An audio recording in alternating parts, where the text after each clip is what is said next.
মইতো কৈছোঁ না, মইতো এটা ন্যায়িক কথা নাই, আহিব লাগে কোৰ্টত আহিছোঁ, বাছ সেইটোৱে কথা। কি হয় মই চাওঁ, আৰু ভগৱানে কৰক, নাজানো। জুবিন মাফ কৰিবি ভাই, তোৰ আত্মাই শান্তি নাপাব যেন লাগিছে।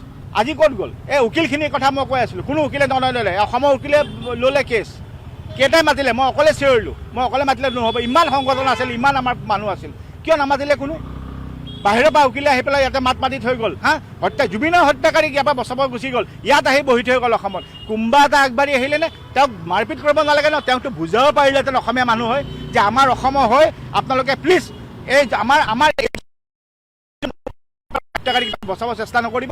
ডিড এনিৱান speak out? Nobody speak out. মই অকলে চিঞৰি আছিলোঁ যে এওঁলোকক খেদাওক, কেনেকৈ ল'ব পাৰে?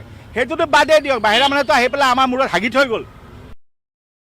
অসমীয়া জুবিনৰ হত্যাকাৰীক বচাবৰ কাৰণে তেওঁলোকে, মইতো ইমানখিনি কৈছিলোঁ, তেওঁ যিখিনি পইচা দৰকাৰ মই ভিক্ষা কৰি উঠাই পেলাই তেওঁৰ পইচাখিনি দি দিম, কেছটো নল'ব।